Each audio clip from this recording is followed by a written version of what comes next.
सूर्य नमस्कार एक तो योगा के थ्रू है, जो सूर्य नमस्कार करते हैं वो अलग बात है। एक है सूर्य की पूजा करना, सूर्य को हम अर्घ देते हैं, जल देते हैं।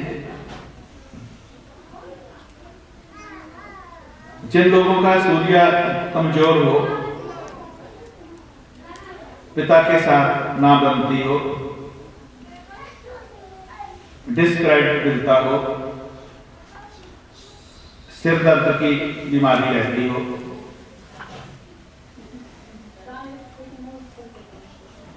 वहां पे सूर्य पूजा बहुत काम की है। और इस बात को मन से निकाल दें आप कि सूर्य भगवान जहां दर्शन नहीं देते ऐसा कह सकते हैं, पर सूर्य भगवान उदय तो रोज होते हैं, दर्शन नहीं होते हैं पर उदय होते हैं और उनकी रेजेज भी होती है। उसमें हमें क्या करना चाहिए कि देख लें कि सूर्य भगवान आज कितने बजे उदय हुए। मान लो 6:10 पे उदय हो रहे हैं, तो आपको 6:08 पर ही सूर्य भगवान के चरणों में जाकर के खड़े हो जाना चाहिए। इतना अंदाजे से देखते रहे कि सूर्य भगवान कहां से उदय होते हैं, उसी साइड में खड़े हुए। और 5 मिनट के लिए, 4 मिनट के लिए श्री गायत्री मंत्र का जाप करें, जाओ सूर्याय नमः का जाप करें। फिर जल में थोड़ा सिंदूर डाल लें, थोड़ा शहद डाल लें या गुड़ डाल लें, फूल डाल लें। तांबे के बर्तन में, चांदी के बर्तन में, पीतल के बर्तन में अर्घ दें, स्टील के बर्तन में ना दें। और ऐसे अर्घ दें धीरे धीरे कि सूर्य की रेचर जो है हमारे आज्ञा चक्र पे पड़े, आंखों में पड़े। अगर रोज नहीं कर सकते हैं तो रविवार के दिन, संडे के दिन करें, तो आपकी बहुत सी समस्याएं ठीक हो जाएंगी। खास करके जिनको माइग्रेन की समस्या है, माइग्रेन की प्रॉब्लम है, माइग्रेन के लिए सूर्य की पूजा निश्चित रूप से आपकी दवाई छूट जाती है। आपको 6 महीने साल करना पड़े, मंत्र जाप करें, सूर्य भगवान को जल दें, ध्यान करें। आप देखेंगे कि आपकी दवाई कम होने लगी धीरे धीरे और आपकी दवाई छूट जाएगी। सूर्य हमारी आत्मा है, पिता है, ब्रेन है, इससे बहुत आपको शक्ति मिलती है। पर अगर आप सूर्य भगवान उदय हुए 6:10 पे और आप 6:20 पे भी सूर्य को जल दे रहे हैं, तो आपकी आंखों पे और आप सर पे बहुत असर पड़ता है, सर दर्द भी होगी, आंखें भी खराब होंगी। फिर आपको नहीं देना चाहिए। आपने वो सुना होगा, उसमें मैंने मना किया होगा कि सूर्योदय को देरी हो जाए तो मत करो। और सूर्य की पूजा आप जितने भी स्टोन्स पहन लें, उससे लाभ नहीं होगा जितना सूर्य भगवान को अर्घ देने से होगा। और शनि सूर्य के पुत्र हैं, सूर्य पिता हैं। जिन लोगों को शनि की 60 सती चलती है, शनि की परेशानी होती है, वो भी सूर्य को जल देते हैं, तो उससे अच्छा होता है।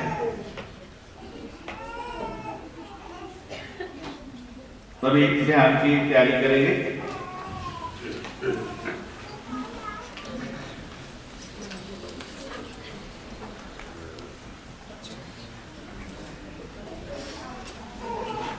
आप मन में कोई भी अपना संकल्प कर लें, रीढ़ की हड्डी को सीधा करके बैठें।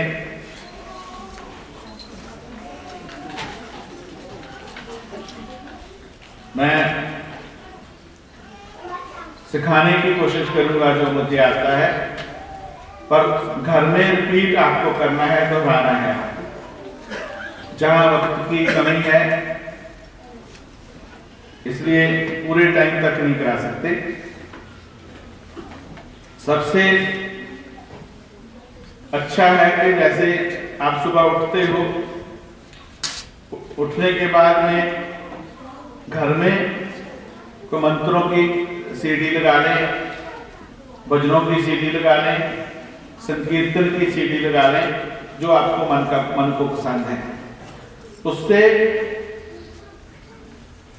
आपके घर का वातावरण अच्छा हो जाएगा। घी का दीपक जला लें। कोशिश करें जब जहां ध्यान में बैठते हो आसपास में थोड़ी खुली जगह हो। कभी कभी ध्यान से समाधि में जाता है तो व्यक्ति गिर भी सकता है, तो आसपास में खुली जगह होगी तो ठीक रहेगा। कोई इलेक्ट्रॉनिक चीज आसपास ना रखें तो अच्छा है, मोबाइल ना रखें तो अच्छा है। ऐसा होता है जैसे आपका ध्यान लगने लगा उधर से मोबाइल की घंटी बज गई तो आपकी बाधा बढ़ जाएगी। आधे घंटे की आप गिनती रखें। माँ के दरबार में है तो माँ का ही मंत्र जाप करेंगे।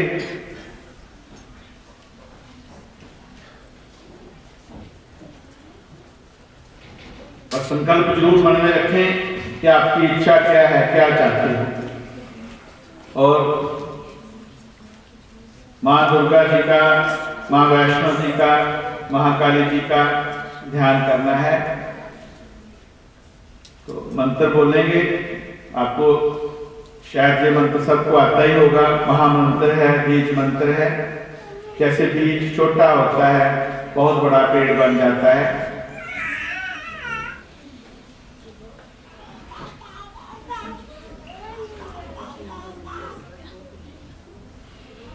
जैसे जिस बहन ने ये क्वेश्चन पूछा था उनका मन भटकता है इधर उधर, तो आज से बन कभी आप ध्यान में बैठें, आपके मन को ताकत मिलेगी।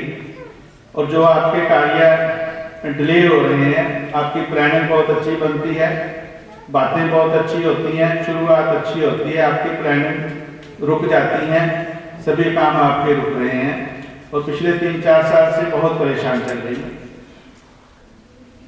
आपके कैरियर की प्लानिंग के बारे में, कारोबार की प्लानिंग के बारे में, पर्सनली बहुत कष्ट चल रहा है। सही बात है मैम? तो आप जो है आज्ञा चक्र पे ये ही ध्यान रखेंगे माँ का करके कि माँ ये नहीं सोचना कि मुझे कष्ट से निकलना, ये कहना कि माँ मुझे सुख चाहिए, वैभव चाहिए, कष्ट का नाम ही नहीं लेना। जैसे हम प्रार्थना करते हैं भगवान हमें कर्ज से मुक्त करो, तो कभी कभी हमारी प्रार्थना में कमी रह जाती है। वो जो पूरे इस विश्व का मालिक है उसको कर्ज के बारे में भी नहीं पता और धन के बारे में भी नहीं पता, उसके लिए बराबर बात है। तो आप वहां यही प्रार्थना करनी है कि मुझे सब सुख चाहिए, माँ मुझे वैभव दो, सुख दो, धन दो, उस सुख के बारे में मैजिक करना है। तो आपके लिए मैं मेरा प्रॉमिस है कि आप 3 महीने करेंगे, 3 महीने के बाद में माँ की कृपा से आपकी सब समस्याएं सुलझ जाएंगी। ये मैं आपको प्रॉमिस करता हूँ। क्या नाम आपका? शशि बहन। शशि बहन। मंत्र का जाप ऊंचे स्वर में करेंगे।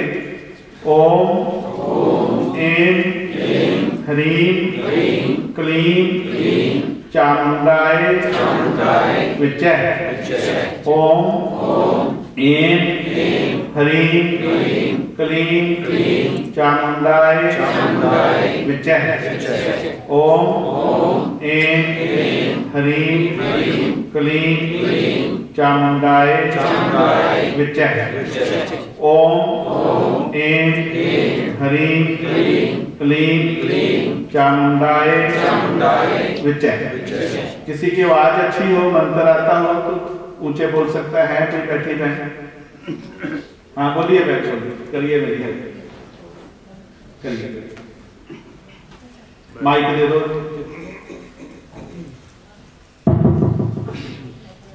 5 मिनट के लिए बैठ बोलेंगे।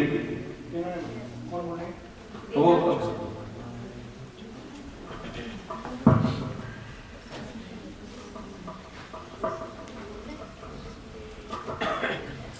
जयकारा शेरा वाली दा। ओम ऐं ह्रीं चामुंडाय विच्चे। आप बोले ओम ऐं ह्रीं क्लीं चामुंडाय विच्चे। ओम ऐं ह्रीं क्लीं चामुंडाय विच्चे।